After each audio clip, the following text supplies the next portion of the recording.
Woohoo. Oh, no. We're on record now. Jimmy, watch your mouth. Yeah. Hey, ladies and gents, happy Friday and welcome to the SF Headbangers virtual happy hour. Cheers, everyone. I might have to go refill soon, so. I know we were all starting 20, 30 minutes earlier. We're like, oh no, we're not on pace to have a drink by the time this thing starts. So today we have John Strednansky from Bay Area Godfathers. Welcome. Thank you. Also, we have Jimmy Arceneaux. We have Tambray Bryant with the tribute to Bay Area women in music. Welcome. Thank you. All right. So, John, good to have you back and talking about part 2 of Bay Area Godfathers. Part 2, yeah. Coming out soon. A little later than we hoped, but it's coming. Probably around May when part 2 will be available on DVD and all those platforms that you can usually get them on, Amazon and Google Play and all of that. It's basically a continuation of what you experienced in part 1. Digs a little deeper into some of the crazier times of the Bay Area 1980s scene. A lot of talk about the parties and debauchery and everything that was going on at Paul Bailoff's house back then. You know, that was the epitome of the party scene.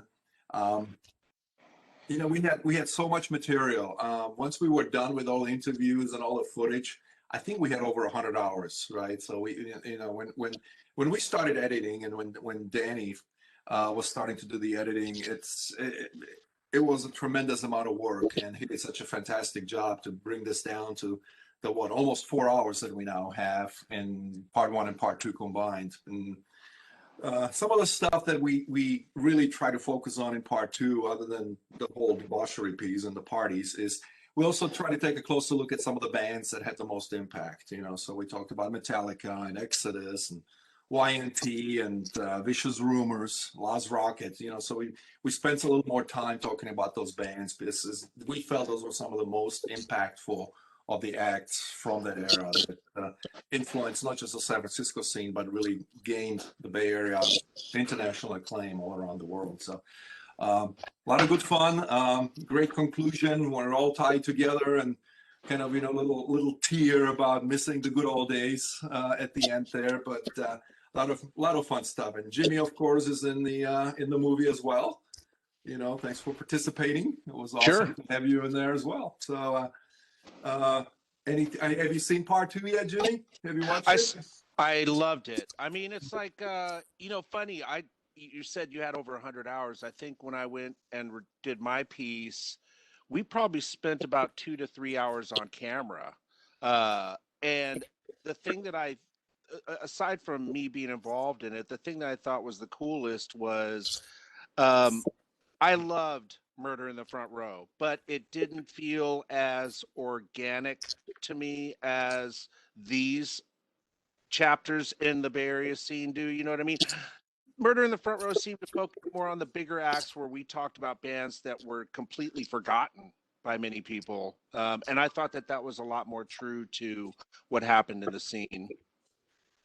And you know, we try to do that. I mean, obviously, we didn't have the big Hollywood production budget, but we didn't want that. We wanted the sweat and the blood and all of that went into the scene, and that's what we try to kind of present. We just, you know, none of the people were put on camera after a makeup session or any crap like that. You know, we wanted to be real and genuine, and as opposed to Murder, you know, we didn't just focus on the big international thrash acts. We really try to show off some of the other bands as well. I know the bands that I mentioned were more in the thrash, the heavy scene, but some of the bands we talk about in the movie, you know, Roadrunner, Vane, and some of the more glam bands, Hans Naughty, they're all mentioned as well and being presented in the movie as well, because it is really a movie about the Bay Area scene, not the thrash scene, not the glam scene, not the punk scene. It was about the Bay Area scene. That's what we try to get across, and not only with the bands, but we also need to mention that a lot of the important part of the movie was talking to people like you know, from a promotions and booking aspect,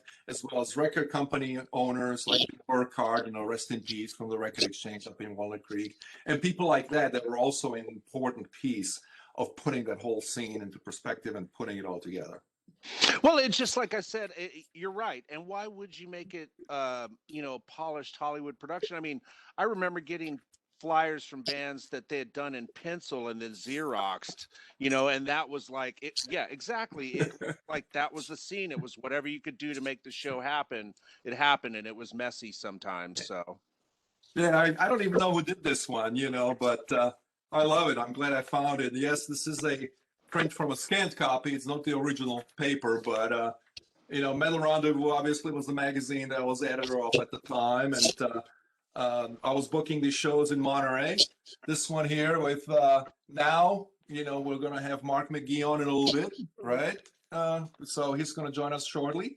Black Leather Plate with Dave Starr, who ended up in Laz Rocket, or was before this show in Laz Rocket. My memory fades me a little bit on the timing there. Of course, Roadrunner, who were probably the more on the glam side of the band. So as you can see, even some of the shows mixed them up. They weren't necessarily one genre or another.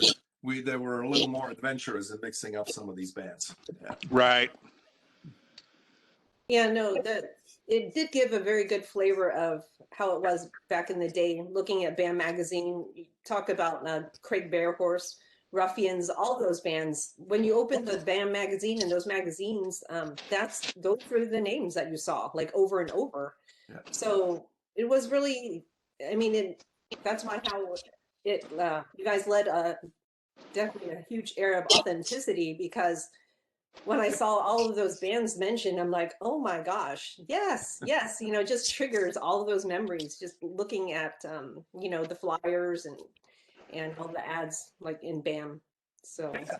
And we were pretty lucky. Ron Quintana, you know, who of course was at KUSF and Rampage Radio and all that. For some reason, I don't know how he got them or why he kept them, but he had tons and tons of the original flyers and ads, and you know, from the Pink section and from BAM and I don't know from where else. And it was just awesome to be able to include those in the movie as well. That was so unique to what, you know, the way we've done it. I have not seen any other documentary that had such a full, rich historical just treasure chest of things, you know, from that era. And thanks to Ron Quintana for that, because I don't know what was going on in his head to keep all that stuff, but he did, and it came in handy.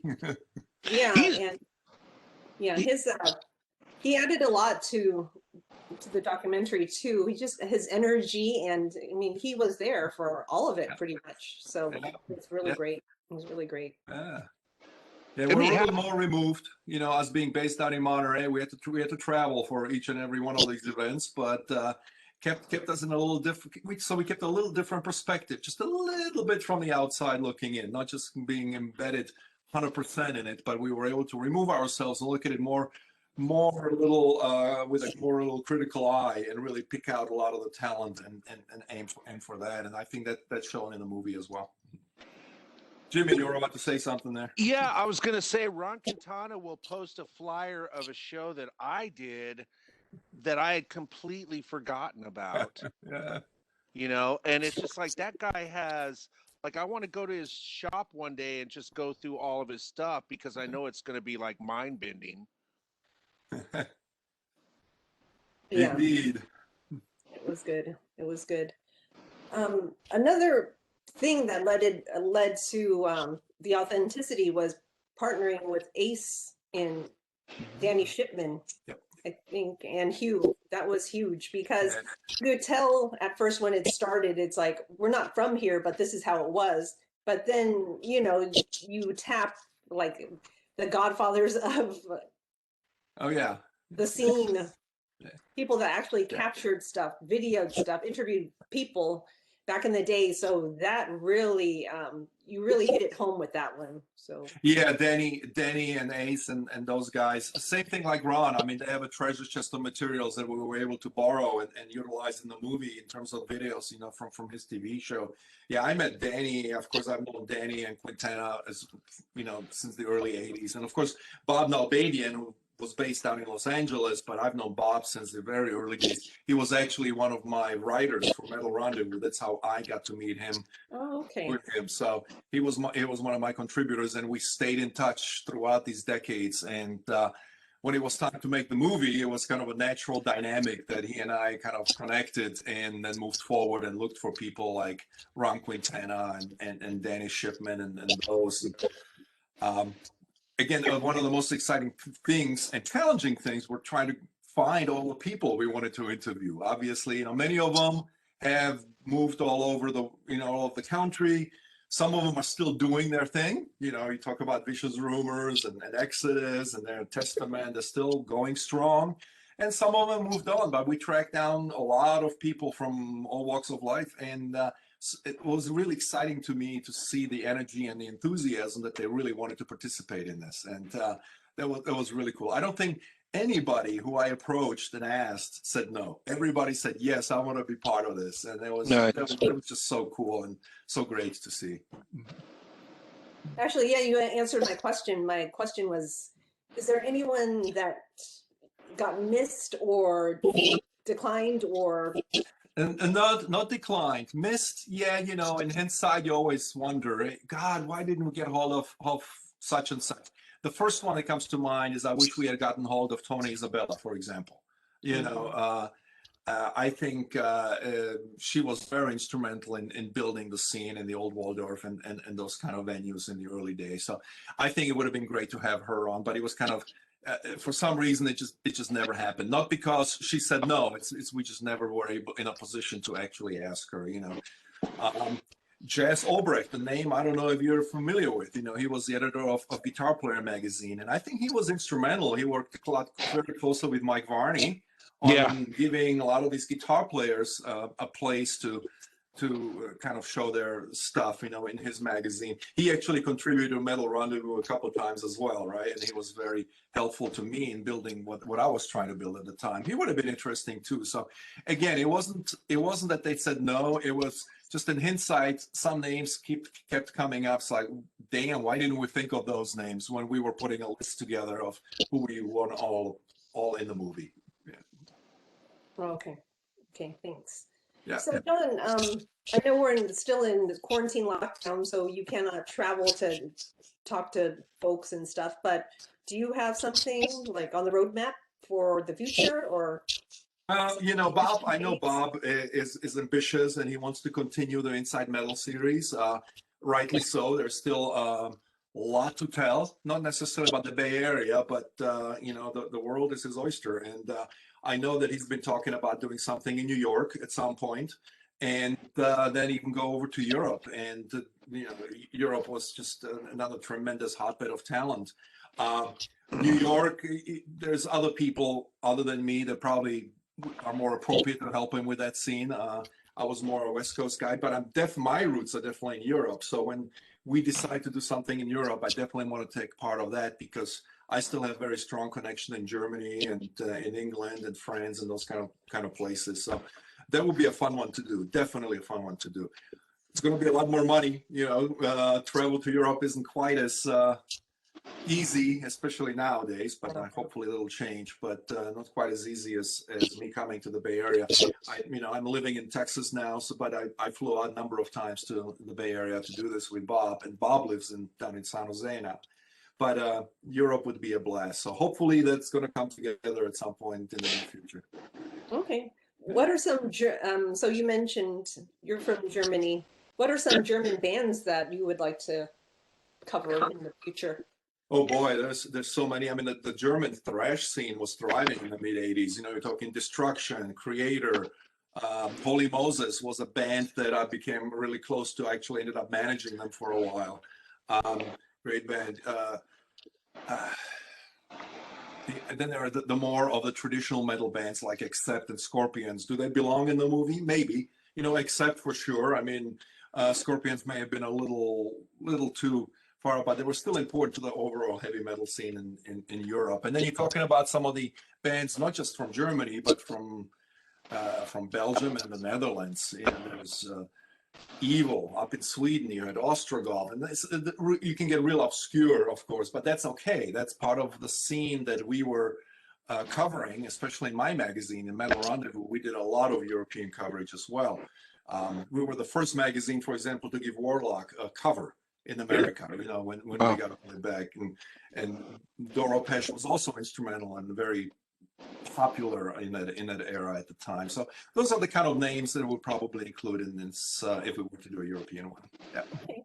And I think we discussed this last time, but it's been a while. When did you move to the U.S.? Oh, it was back in 1975.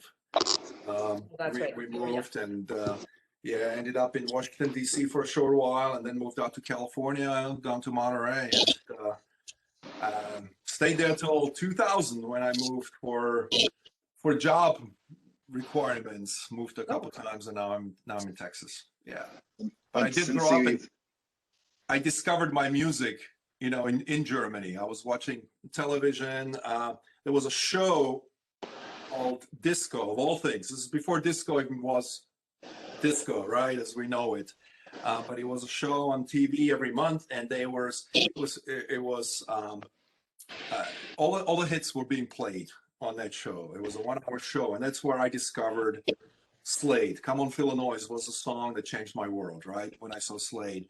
Followed by T-Rex, Sweet, doing Barroom Blitz, Suzy Quattro, and doing 48 Crash and Can the Can. That's the kind of stuff that really opened the doors for me to this hard rock music, and wasn't turning back after that. Awesome. Thanks, John. Thanks You for bet. sharing, and I look forward to it being available. I feel spoiled because I did get the screener, so I've been watching it, and yeah, it's really fun, and I love how all the Bay Area guys are talking about how it was, and the special kind of tribute almost to Bailoff. That was really nice. And there's more of that in part 2, as you just mentioned. So it's going to be out hopefully in May. We'll let everybody know once we have a more confirmed date. Part 1 is already available. It is on Amazon Prime, on Google, and DVD, and all of those kind of platforms. So please watch it, and I hope everybody will enjoy part 2 when it's out. Thanks for having me on. Thanks, John.